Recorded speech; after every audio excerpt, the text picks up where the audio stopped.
പൃഥ്വിരാജ് സിനിമയിലെ കാസ്റ്റിംഗ് കൗച്ചിനെ കുറിച്ചിട്ടാണ് ഞാൻ ഈ ഒരു വീഡിയോക്കകത്ത് സംസാരിക്കുന്നത്. ഇവിടുത്തെ മുഖ്യധാരാ മാധ്യമങ്ങളൊന്നും ഇതെവിടെയും റിപ്പോർട്ട് ചെയ്തിട്ടില്ല. കാരണം അവർക്ക് മാധ്യമ പ്രാധാന്യമുള്ള വാർത്തകൾ എത്തരത്തിലുള്ളതാണെന്ന് എല്ലാവർക്കും അറിയാമല്ലോ അല്ലേ. അപ്പോൾ ഇത് റിപ്പോർട്ട് ചെയ്തിട്ടുള്ളത് കർമ്മ ന്യൂസ് ആണ്. പൃഥ്വിരാജ് ചേട്ടൻ ഡയറക്റ്റ് ചെയ്തിട്ടുള്ള ബ്രോ ഡാഡി എന്ന് പറയുന്ന സിനിമയുടെ സെറ്റിൽ നടന്നിട്ടുള്ള വളരെ മൃഗീയമായിട്ടുള്ള ഒരു സംഭവത്തെക്കുറിച്ചിട്ടാണ് ഞാൻ സംസാരിക്കുന്നത്. അപ്പം അതിനകത്ത് അവർ റിപ്പോർട്ട് ചെയ്തിട്ടുള്ള ആ ഒരു വാർത്തയുടെ കുറച്ച് ഭാഗങ്ങൾ ഞാൻ ഇങ്ങോട്ട് ജസ്റ്റ് ഒന്ന് പ്ലേ ചെയ്യാം. പൃഥ്വിരാജ് സംവിധാനം ചെയ്ത ബ്രോ ഡാഡി സിനിമയുടെ സെറ്റിൽ വെച്ച് യുവനടിയെ പീഡിപ്പിച്ച് ദൃശ്യങ്ങൾ പകർത്തിയ സംവിധായകനെ അറസ്റ്റ് ചെയ്യാൻ ഹൈദരാബാദ് പോലീസ് കൊല്ലം ഓച്ചിറയിലെത്തി. ഹൈദരാബാദിൽ നടന്ന ബ്രോ ഡാഡിയുടെ സെറ്റിൽ യുവനടി താമസിച്ച ഹോട്ടൽ മുറിയിലെത്തി മയക്കുമരുന്നടങ്ങിയ സ്പ്രൈറ്റും ചോക്ലേറ്റും നൽകി പീഡിപ്പിക്കുകയായിരുന്നു ഓച്ചിറയിലെ മൻസൂർ റഷീദ്. യുവനടിയും മലയാളിയാണ്. ഇപ്പോൾ എവിടെ ചെന്നാലും ഇത്തരം പെണ്ണ് കേസുകൾക്ക് പിന്നിൽ ഒരു CPM നേതാവിന്റെ കയ്യൊപ്പുണ്ടാകും എന്ന് പറഞ്ഞതുപോലെ ഈ കേസിലും ഒരു CPM നേതാവ് ഇടപെട്ടു. ഹൈദരാബാദ് പോലീസ് പ്രതി അറസ്റ്റ് ചെയ്യാൻ കൊല്ലത്തെ ഓച്ചിറയിൽ വന്നപ്പോൾ CPM party local secretary Ochira Kunjichanthu പ്രതിയെ ഒളിപ്പിക്കുകയായിരുന്നു. ഓക്കെ, അപ്പോൾ മയക്കുമരുന്ന് കലകിയ ജ്യൂസ് കൊടുത്തിട്ടാണ് ഇത്രത്തോളം മൃഗീയമായിട്ടുള്ളൊരു കാര്യം ചെയ്തിട്ടുള്ളത്. ആൻഡ് ഇപ്പം സിനിമ സ്വപ്നം കണ്ട് യാത്ര ചെയ്യുന്ന ഏതൊരു ലേഡീസിനാണെങ്കിലും ആ ഒരു യാത്രയിൽ എവിടെയെങ്കിലുമൊക്കെ കേൾക്കേണ്ടി വരുന്നൊരു ചോദ്യമായിരിക്കും, നിനക്ക് കൂടെ കിടക്കാൻ പറ്റും എന്നുള്ളത്. അങ്ങനെ നീ കൂടെ കിടക്കുകയാണെങ്കിൽ എൻ്റെ സിനിമയിൽ നിനക്ക് ഞാനൊരു അവസരം തരാം. സത്യം പറഞ്ഞാൽ അങ്ങനെ ചോദ്യം കേൾക്കേണ്ടി വരുന്നത് ഒരു വലിയൊരു ഭാഗ്യമായിട്ട് വേണം നിങ്ങളെല്ലാവരും മനസ്സിലാക്കാൻ. കാര്യം അങ്ങനെ ഒരു ചോദ്യം കേൾക്കുകയാണെന്നുണ്ടെങ്കിൽ നിങ്ങൾക്ക് അവിടെ ഒരു നോ പറയാനുള്ളൊരു സ്പേസ് ഉണ്ട്. അല്ലെങ്കിൽ ഇങ്ങനെയുള്ള ആളുകളെ നിങ്ങൾ ഭയക്കണം എന്നുള്ളൊരു മുന്നറിയിപ്പ് നമുക്ക് അതിൽ നിന്ന് കിട്ടും. പക്ഷേ ഈ കേസിൽ എന്താണ് സംഭവിച്ചിട്ടുള്ളത്? നമ്മൾ ഒരിക്കലും പ്രതീക്ഷിക്കാത്ത രീതിയിൽ ഇന്ന ദിവസമാണെങ്കിൽ ഒരു ഷൂട്ടിംഗ് ഉണ്ട് എന്ന് പറഞ്ഞുകൊണ്ട് അവിടേക്ക് ആ ഒരു ഹോട്ടലിലേക്ക് വിളിപ്പിക്കുകയും പിന്നീട് കൊടുത്തൊരു ജ്യൂസിൽ നമ്മൾ ഒരിക്കലും പ്രതീക്ഷിക്കാത്ത രീതിയിൽ ഈ സിനിമകളിലൊക്കെ കാണുന്ന പോലെ മയക്കുമരുന്ന് കലക്കിയിട്ട് നമ്മളെ പീഡിപ്പിക്കുകയാണ്, അല്ലെങ്കിൽ ആ ഒരു ലേഡിയെ പീഡിപ്പിക്കുകയാണ് ചെയ്തിട്ടുള്ളത്. എത്രത്തോളം മൃഗീയമായിട്ടുള്ളൊരു കാര്യമാണ്. ആൻഡ് ഇതിനെ പറ്റിയിട്ട് കൂടുതലായിട്ട് കർമ്മ ന്യൂസിൻ്റെ അടുത്ത് ആ ഒരു ലേഡി അറിയിച്ചിട്ടുള്ള കുറച്ച് കാര്യങ്ങളുണ്ട്. ഞാൻ അതുകൂടെ ഇവിടെ ഒന്ന് പ്ലേ ചെയ്യാം. പിന്നീടാണ് ദുരന്തപൂർണ്ണമായിട്ടുള്ള ചില കാര്യങ്ങൾ നടക്കുന്നത്. യുവതി താമസിക്കുന്ന സ്ഥലത്ത് നിന്നും അവർ കുറച്ച് 50 കിലോമീറ്ററോളം അകലെ ഒരു സുഹൃത്തിൻ്റെ വീട്ടിലാണ് യുവതി താമസിച്ചുകൊണ്ടിരുന്നത്. മൂന്നാമത്തെ ഒരു രംഗം ഉണ്ട്, മൂന്നാമത്തെ ഒരു ഷൂട്ടുണ്ട് എന്ന് പറഞ്ഞ് സഹസംവിധായകനായിട്ടുള്ള പ്രതി മൻസൂർ റഷീദ് ഈ യുവനടിയെ വിളിക്കുകയായിരുന്നു. മോഹൻലാലും പൃഥ്വിരാജും കല്യാണിയുമായിട്ടുള്ള ഷൂട്ടുണ്ട്. അതിൽ യുവനടിക്ക് ഇടതായിട്ടുള്ള രംഗങ്ങളുണ്ട്. അതുകൊണ്ട് 3 മണിക്ക് 5 മണിക്കും ഇടയ്ക്കായിട്ട് വരണം എന്നായിരുന്നു പറഞ്ഞത്. ഇതനുസരിച്ച് യുവതി ഈ പ്രതിയുടെ ഫോൺ കോളിൻ്റെ അടിസ്ഥാനത്തിൽ സുഹൃത്തിൻ്റെ താമസ സ്ഥലത്ത് നിന്നും 50 കിലോമീറ്റർ അടുത്തുള്ള ഈ പ്രതി പറഞ്ഞ സ്ഥലത്തേക്ക് വരികയും അവിടെ ഹോട്ടൽ എടുത്ത് താമസിക്കുകയും ചെയ്തു. ഹോട്ടലിലെത്തിയത് ഏകദേശം 3 മണിക്കായിരുന്നു.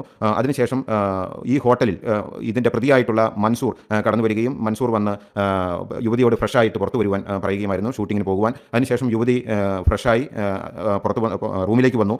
ഈ സമയത്ത് സ്പ്രൈറ്റും ചോക്ലേറ്റും കൊടുക്കുകയായിരുന്നു പ്രതിയായിട്ടുള്ള മൻസൂർ. ആക്ച്വലി ഈ ഒരു ന്യൂസിൻ്റെ ഈ കുറച്ച് ഭാഗങ്ങൾ എടുത്ത് കുറേ ആൾക്കാർ താഴെ കമൻറ്റ് ഇട്ടിട്ടുള്ളതായിട്ട് ഞാൻ കണ്ടു. അതായത് ഈ ഒരു ലേഡി ഇത്രയും വിശ്വസിച്ചിട്ട് ആ ഒരു ഹോട്ടലിലേക്ക് പോകാനും മാത്രം അത്രയ്ക്ക് പതിവ്രതയൊന്നും അല്ല എന്നൊക്കെ പറഞ്ഞിട്ട് കുറേ ആൾക്കാർക്ക് കമൻറ്റ് ഇട്ടുള്ളതായിട്ട് ഞാൻ കണ്ടു. അപ്പം ആ ഒരു ലേഡിയുടെ ആ ഒരു സാഹചര്യം എന്താണെന്നുള്ളത് മനസ്സിലാക്കാൻ കഴിയാതെ എങ്ങനെ ആളുകൾക്ക് ഇങ്ങനെ പറയാൻ കഴിയുന്നു എന്നുള്ളത് എനിക്കറിയത്തില്ല. കാരണം അത് വലിയൊരു ആർട്ടിസ്റ്റോ കാര്യങ്ങളൊന്നും അല്ല. ഓക്കെ, അപ്പം ഇത്തരം ആളുകളെയൊക്കെ വലിയ ആർട്ടിസ്റ്റുകൾ ഒഴികെയുള്ള താഴെ ചെറിയ ചെറിയ ആർട്ടിസ്റ്റുകളെ എല്ലാം ഇതുപോലെ ഓരോ സീൻസൊക്കെ എക്സ്പ്ലെയിൻ ചെയ്യുന്നതും അതുപോലെ ഷൂട്ടിങ്ങിൻ്റെ ഡേറ്റും കാര്യങ്ങളൊക്കെ അറിയിക്കുന്നത് കൂടുതലും അസിസ്റ്റൻറ്റ് ഡയറക്ടേഴ്സ് തന്നെയായിരിക്കും. അപ്പം ഓൾറെഡി ഇവരുടെ 2 ഷൂട്ടിങ് കാര്യങ്ങൾ കഴിഞ്ഞിട്ടുള്ളതാണ്. ആൻഡ് ഈ ഒരു ന്യൂസിനകത്ത് പറയുന്നുണ്ട് ഈ ഉണ്ണിമുന്തൻ ചേട്ടനുമായിട്ടുള്ള ആ ഒരു കല്യാണ ഫംഗ്ഷൻ്റെ കുറച്ച് കാര്യങ്ങളൊക്കെ ഉണ്ടായിരുന്നു. ആ ഒരു ഷൂട്ടിങ്ങിൽ ഈ ചേച്ചി ഉണ്ടായിരുന്നു, ചേച്ചിയോ വാട്ട് എവർ ആ ഒരു ലേഡി ഉണ്ടായിരുന്നു. അപ്പം അതിനുശേഷമുള്ള 3ാമത്തെ ഷൂട്ടോ കാര്യങ്ങൾ എന്തോ ആണ് എന്ന് പറഞ്ഞിട്ടാണ് വിളിക്കുന്നത്. അപ്പം അങ്ങനെ വിളിക്കുമ്പോൾ അതിനകത്ത് പ്രത്യേകിച്ച് എന്താ പറയുക, കള്ളം പറയുകയാണെന്നൊന്നും സ്വാഭാവികമായിട്ടും ചിന്തിക്കൂലേ. അങ്ങനെ ആ ഒരു ഹോട്ടലിലേക്ക് എത്തുന്നു. പിന്നീട് അതിനുശേഷമാണെങ്കിൽ അവർ ജ്യൂസ് ഓഫർ ചെയ്യുമ്പോഴത്തേക്കിന് അതിനകത്ത് എന്തെങ്കിലും സസ്പീഷ്യസ് ആയിട്ട് ഒന്നും തോന്നൂലേ. കാര്യം ഒരാൾ ജസ്റ്റ് ഒരു ജ്യൂസ് ഓഫർ ചെയ്ത് അത് കുടിച്ചു എന്ന് പറഞ്ഞപ്പോൾ എന്താണ് എന്നുള്ളതായിരിക്കും ചിന്തിച്ചിട്ടുണ്ടാവുക. പിന്നെ ഒരു ചോക്ലേറ്റ് എന്തോ കൊടുത്താൽ അത് ചോക്ലേറ്റ് എന്തോ കഴിച്ചില്ല എന്നും പറയുന്നുണ്ട്. അപ്പം ആ ഒരു ജ്യൂസ് കുടിച്ചു. അപ്പം സിനിമകളിലെ പോലെ തന്നെ ഇതിനകത്ത് എന്തെങ്കിലും മരുന്ന് കലർത്തിയിട്ടുണ്ടായിരിക്കും എന്നൊന്നും ആ ഒരു ടൈമിൽ ആ ഒരു ലേഡി ചിന്തിച്ചിട്ടുണ്ടായിരിക്കില്ല. അപ്പം ആ ഒരു ലേഡിക്ക് സംഭവിച്ചിട്ട് പോയിട്ടുള്ള ആ ഒരു സാഹചര്യങ്ങളെ പിന്നീട് ആ ലേഡി ഒരിക്കലും പതിവ്രതയല്ല എന്നൊക്കെ പറഞ്ഞുകൊണ്ട് കുറേ ആൾക്കാരൊക്കെ പറയുന്നത് കാണുമ്പോൾ സത്യം പറഞ്ഞാൽ ഭയങ്കര ദയനീയമായിട്ട് തോന്നുന്നത്. സ്പ്രൈറ്റ് കുടിച്ചതിന് ശേഷം അബോധാവസ്ഥയിലായി. തുടർന്ന് ബോധം വന്നത് അർദ്ധരാത്രിക്ക് ശേഷമാണ് ബോധം വന്നത്. രാത്രി 1 മണിയോടെ അടുത്ത ചിലരെ വിളിച്ച് ഇത്തരത്തിലുള്ള ഒരു സംഭവം ഉണ്ടായി എന്ന് പറയുകയും ഹോട്ടലിൽ ഇപ്പോൾ മറ്റാരുമില്ല എന്നും മറ്റും പറയുകയും ചെയ്തു.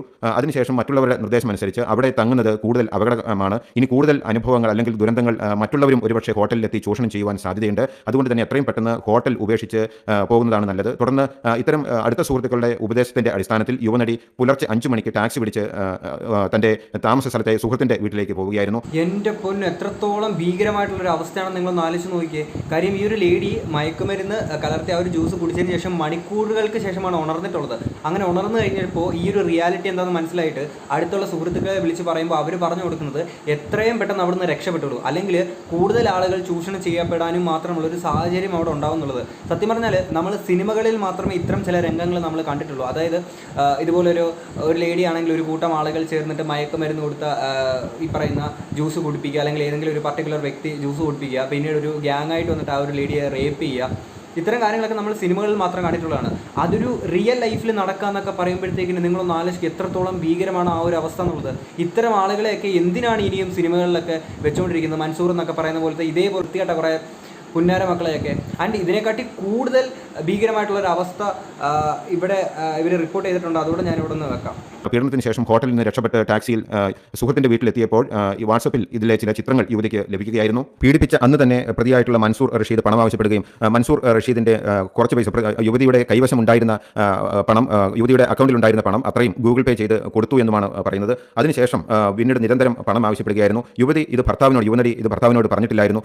തുടർന്ന് 6.5 ലക്ഷത്തോളം രൂപ തട്ടിയെടുത്തു എന്നാണ്. പക്ഷേ ഈ വിവരങ്ങളെല്ലാം ആദ്യം മുതൽ പൃഥ്വിരാജിനോടും മറ്റും പറഞ്ഞിരുന്നു. ലൊക്കേഷനിലുള്ള സീനിയർ ആയിട്ടുള്ള ആർട്ടിസ്റ്റുകളോട് ഇത്തരത്തിലുള്ള ഒരു ദുരനുഭവം സഹസംവിധായകനിൽ നിന്നും ഉണ്ടായി എന്ന് പറഞ്ഞിരുന്നു. പക്ഷേ അവർ ഇത്തരം കാര്യങ്ങളിലൊന്നും നടപടിയെടുത്തില്ല എന്നാണ് പറയുന്നത്. പകരം സഹസംവിധായകനെ സിനിമയുടെ ബാക്കി ഭാഗങ്ങളിലെ ജോലിയിൽ നിന്നും ഉത്തരവാദിത്തത്തിൽ നിന്നും ഒഴിവാക്കുകയായിരുന്നു. നിയമ നടപടിയോ മറ്റു കാര്യങ്ങളോ ഒന്നും യുവതിക്ക് നീതി ഉറപ്പാക്കുവാനുള്ള കാര്യങ്ങളൊന്നും സീനിയർ ആർട്ടിസ്റ്റുകൾ ഇടപെട്ട് ചെയ്തിട്ടില്ല. എൻ്റെ പൊന്നു, ഇത്രയും ഭീകരമായിട്ടുള്ള കാര്യങ്ങളൊക്കെ സംഭവിച്ചിട്ടും പൃഥ്വിരാജേട്ടനടുത്ത് ഈ കാര്യങ്ങളെല്ലാം അറിയിച്ചിട്ടും അവർ സ്വീകരിച്ചിട്ടുള്ള ഒരേ ഒരു നടപടി എന്ന് പറഞ്ഞാൽ ഈ ഒരു അസിസ്റ്റന്റ് ഡയറക്ടറെ അവിടുന്ന് പറഞ്ഞു വിടുക എന്നുള്ളത് മാത്രമാണ്. ഈ പറയുന്ന സീനിയർ ആർട്ടിസ്റ്റുകളുടെ എല്ലാം വീട്ടിലുള്ള ലേഡീസിന് ഇത്തരം ഒരു സിറ്റുവേഷൻ ഉണ്ടായിക്കഴിഞ്ഞാൽ അവർ ഇത്ര മാത്രമേ അവർ ചെയ്യുള്ളൂ. ആ ചെയ്തിട്ടുള്ളൊരു വ്യക്തി ആരാണോ അവരെ ജോലിയിൽ നിന്ന് ജസ്റ്റ് പിരിച്ചുവിടുക എന്നുള്ള കാര്യങ്ങൾ മാത്രമേ ചെയ്യുകയുള്ളൂ. അതിനെതിരെ രൂക്ഷമായിട്ടുള്ള നടപടി കാര്യങ്ങളൊക്കെ അവർ സ്വീകരിക്കില്ലേ?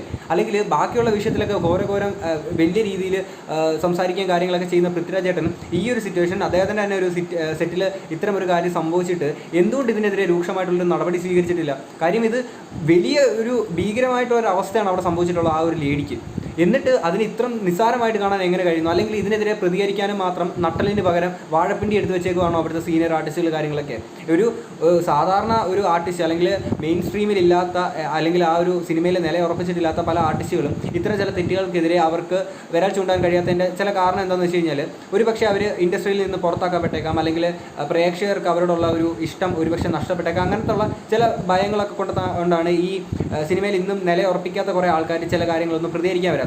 പക്ഷേ ഈ ഇത്രയും വലിയൊരു ലെവലിൽ നിൽക്കുന്ന പൃഥ്വിരാജിനെ പോലുള്ള വലിയ ആളുകൾക്കൊക്കെ തൻ്റെ സ്വന്തം സെറ്റിൽ ഇത്തരം ഒരു സംഭവം ഉണ്ടായിട്ട് ഇതിനെതിരെ പ്രതികരിക്കാനെ കൊണ്ട് എന്തുകൊണ്ട് കഴിഞ്ഞില്ല? പിന്നീട് കൂടുതൽ പണം ആവശ്യപ്പെട്ടപ്പോൾ യുവതി തന്നെ ഇത് ഭർത്താവിനോട് പങ്കുവയ്ക്കുകയും എന്നാൽ അപ്രതീക്ഷിതമായിട്ട് ഭർത്താവ് ഇനി ഈ ബന്ധം തുടരുന്നത് ശരിയല്ല, സഹായിക്കും എന്ന് കരുതിയ സ്ഥാനത്ത് യുവതിയെ ഭർത്താവ് ഉപേക്ഷിക്കുകയായിരുന്നു. ഇനി നമ്മൾ തമ്മിലുള്ള ബന്ധം ഒരിക്കലും ഇനി നടക്കുവാൻ അല്ലെങ്കിൽ ഇനി തുടരുവാൻ സാധിക്കില്ല എന്ന് പറഞ്ഞ് ഭർത്താവ് ഉപേക്ഷിച്ചു പോവുകയായിരുന്നു യുവനടിയെ. തുടർന്നായിരുന്നു യുവതി പോലീസിൽ പരാതി കൊടുത്തത്. ആ ഒരു ഹസ്ബൻഡ് എന്തുകൊണ്ട് ഇങ്ങനെ പ്രവർത്തിച്ചു എന്നുള്ളത് എനിക്കറിയില്ല. പക്ഷേ എന്ത് തന്നെയാണെങ്കിലും വളരെ മോശമായിട്ടുള്ളൊരു കാര്യമാണ്. കാരണം ആ ഒരു ലേഡിക്ക് സംഭവിച്ചിട്ടുള്ളത് ഒരു ആക്സിഡൻ്റ് ആണ്. തൻ്റെ അറിവോ സമ്മതമോ ഇല്ലാതെ തന്നെ ബോധം കെടുത്തിക്കൊണ്ട് മറ്റാരൊക്കെയോ ചെയ്തിട്ടുള്ള ഒരു കാര്യങ്ങളാണ് അതൊക്കെ. അപ്പം ആ ഒരു ആക്സിഡൻറ്റ് എന്താണെന്നുള്ളത് മനസ്സിലാക്കിക്കൊണ്ട് ആ ഒരു ലേഡിക്ക് താങ്ങും തണലുമായിട്ട് നിന്ന് ആ ഒരു സപ്പോർട്ട് കൊടുത്ത് ആ ഒരു ലേഡിയോട് ഇത്രയും ക്രൂരമായിട്ടുള്ള കാര്യങ്ങളൊക്കെ ചെയ്തിട്ടുള്ള ആളുകൾക്കെതിരെ പ്രതികരിക്കാൻ കൂടെ നിൽക്കേണ്ട ആ ഒരു ഹസ്ബൻഡ് ഇട്ടിട്ട് പോകുക പറയുന്നത് വളരെ മോശമായിട്ടുള്ള കാര്യം തന്നെയാണ്. പിന്നെ ഇതിനൊരു ഒരുപക്ഷെ മറ്റൊരു വശങ്ങളുണ്ടായിരിക്കും. ഒരുപക്ഷെ ആ ഒരു ലേഡി ഈ പറയുന്ന പോലെ ഹസ്ബൻഡ് അടുത്ത് പറയാതെയായിരിക്കാം ആ ഒരു ഹോട്ടലിലേക്ക് പോയിട്ടുള്ളത്.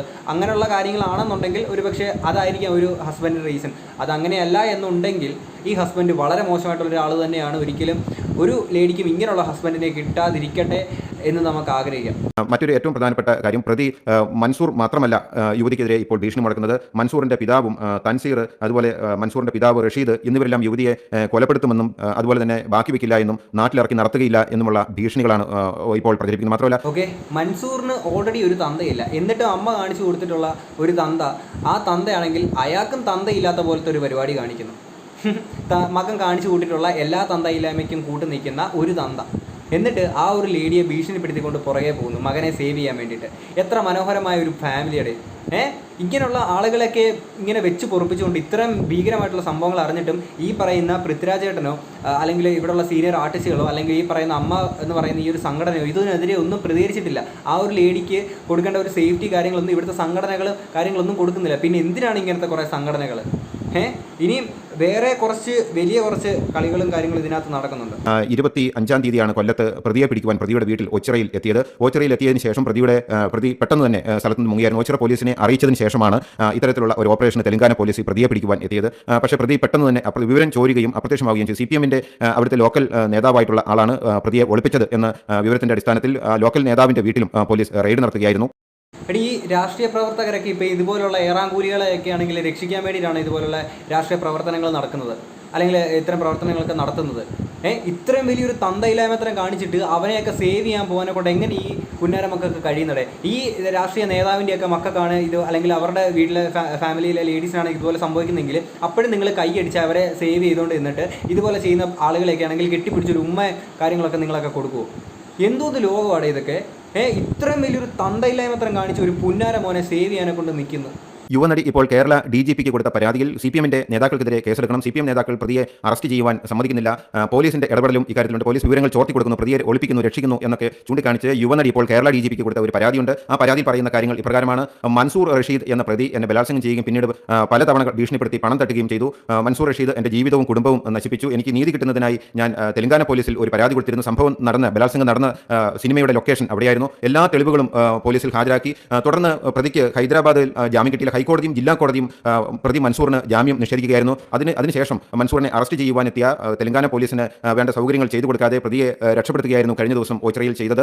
ഇതിന്റെ പിന്നിൽ പ്രവർത്തിച്ചത് CPM-ന്റെ ലോക്കൽ സെക്രട്ടറി ഓച്ചിറ ചന്തു, ഋഷി, തൻസീർ, അതുപോലെ തന്നെ പ്രതിയുടെ പിതാവ് എന്നിവരാണ്.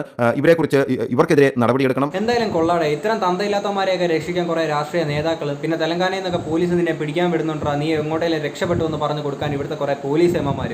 ഇതൊക്കെയാണോടെ പോലീസിന്റെ പണി? നീയൊക്കെ ചെന്നിട്ട് അവൻ്റെയൊക്കെ പൂട അടിച്ചു കൊടുക്കുക, അതേ പറയാനുള്ളൂ. ഇത്രയും വലിയൊരു തന്തയില്ലാമത്തെ കാണിച്ചിട്ട് നീയൊക്കെ നിന്റെ വീട്ടിലും ഇതുപോലൊരു സിറ്റുവേഷൻ ഉണ്ടാകുമ്പോൾ ഇങ്ങനെയൊക്കെ തന്നെയാണോ നിങ്ങളൊക്കെ ചെയ്യുന്നത്? പിന്നെ ഇതിനകത്ത് വേറെ കുറേ ആൾക്കാർ കുറേ കമൻസ് കാര്യങ്ങളൊക്കെ ഇട്ടിട്ടുണ്ട്. ഞാൻ 2 കമൻസ് മാത്രം ഇങ്ങോട്ട് വെക്കാൻ കാര്യം ബാക്കി വെച്ച് ഞാൻ വീഡിയോയുടെ ലെങ്ത് കൂട്ടുന്നില്ല. എവിടെയും ഈ മുസ്ലിം ചെറുപ്പക്കാർ അവരുടെ സമുദായ ആഹ്വാനം അനുസരിച്ച് എന്ന വണ്ണം ഹിന്ദു വനിതകളായ അഭിനേത്രികളുടെ മാനം നശിപ്പിക്കാൻ ഒരുമ്പെട്ടു അവരുടെ ജീവിതം നശിപ്പിക്കുന്നു, ജാഗ്രത. ഓക്കെ, മൻസൂർ എന്ന് പറയുന്ന ആ ഒരു പേരാണ് ഇവിടുത്തെ പ്രശ്നം. കാര്യം അയാൾ ഒരു മുസ്ലിം ആയതുകൊണ്ട്. ഓക്കെ, ഇതിനകത്ത് എങ്ങനെയാണ് നിങ്ങൾക്ക് ഈ പറയുന്ന ജാതിയുടെയും മതത്തിൻ്റെയും കുറേ സാധനം ഇങ്ങനെ ഇടാൻ പറ്റുന്നത് എന്നുള്ളത് എനിക്ക് മനസ്സിലാകുന്നില്ല. എന്തായാലും നിങ്ങൾ മുസ്ലിമിലെ പറഞ്ഞ സ്ഥിതിക്ക് തൊട്ടിപ്പുറത്ത് മറ്റൊരു കമൻറ്റ് കൂടെ വന്നിട്ടുണ്ടായിരുന്നു. മലപ്പുറം 3 സംഘികൾ ചേർന്ന് ഒരു ദളിത് കുട്ടിയെ ബലാത്സംഗം ചെയ്തത് അറിഞ്ഞില്ലേ? മെയിൻ സ്ട്രീം ചാനൽ ന്യൂസ് ഇല്ലാത്തതുകൊണ്ട് ഓർമ്മിപ്പിച്ചത്. ഓക്കെ, അപ്പം ഇവിടെ മുസ്ലിം എന്നോ ഹിന്ദു എന്നോ എന്ന് പറയുന്ന പ്രശ്നങ്ങളല്ല, ഇവിടുത്തെ രാഷ്ട്രീയ പാർട്ടികളുടെ പ്രശ്നമല്ല.